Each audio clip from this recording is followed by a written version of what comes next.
Hello everyone, I am Rain T. Tanson and this is our presentation about the Tourism Development Plan in Boracay.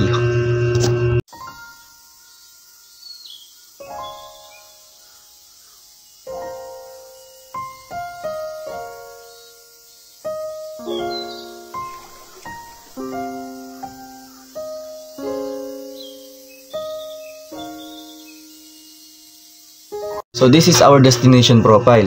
Boracay is one of the best tourist spots in the Philippines because of its white sand beach, clear water, and lively island vibe. Visitors can enjoy swimming, snorkeling, diving, parasailing, and island hopping.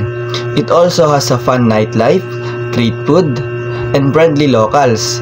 With its beautiful sunset and world-class resort, Boracay is perfect for both local and foreign tourists. After its environment cleanup, the island is now cleaner and sustainable to everyone to enjoy. For our geography, attraction, and tourism status as we research. So geography. Boracay is a small island in the central Philippines located in Naklan Province. It's about 7 kilometers long and known for its white sandy beach, clear blue water, and tropical climate. So next is attraction. The attraction in Boracay. Boracay main attractions include White Beach with its powdery sand and sunsets, Puka Shell Beach for quieter spot, and Mount Luho for panoramic views.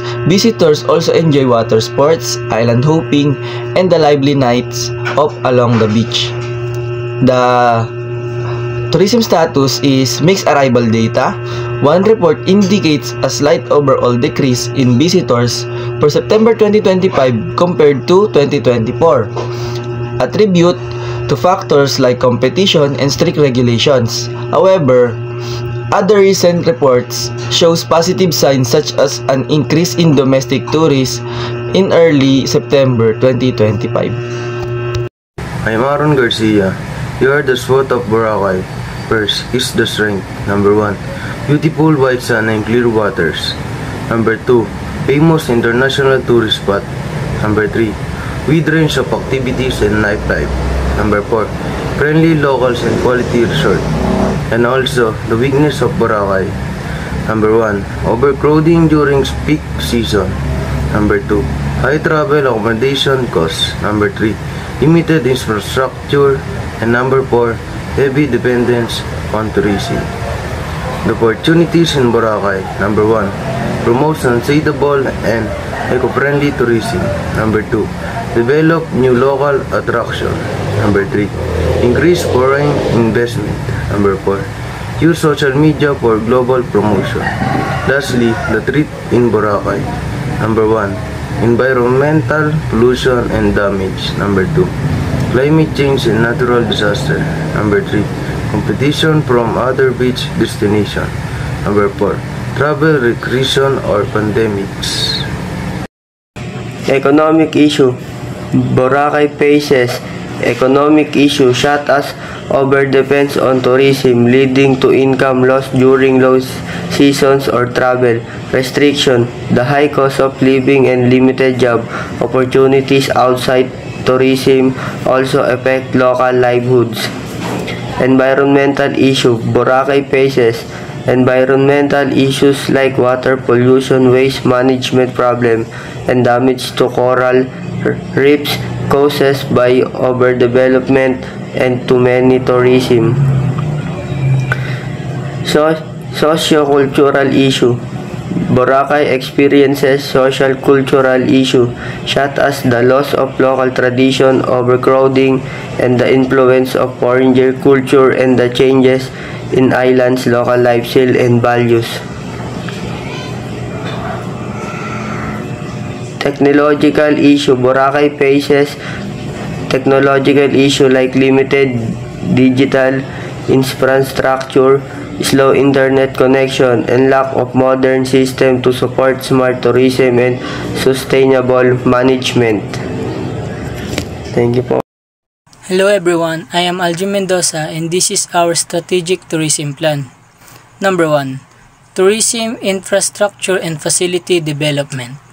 Improves Boracay's ports, roads, and public areas to make travel and stays easier for tourists. Number 2, sustainable tourism and environmental management. Manage waste properly and use clean energy to keep the island safe and clean. Number 3, community participation and employment generation. Give locals training and jobs so they can earn from tourism. Number 4, marketing, digitalization, and innovation. Use online tools, apps, and social media to promote Boracay to more people. Number 5, policy recommendation. Create and follow rules that protect nature and support responsible tourism. I'm Renz Lapas and this is our projected outcomes. The sustainable plan for Boracay is expected to bring not only economic gains through ecotourism but also social advantages such as better living conditions for the locals and environmental gain owing to the renewal of the natural resources.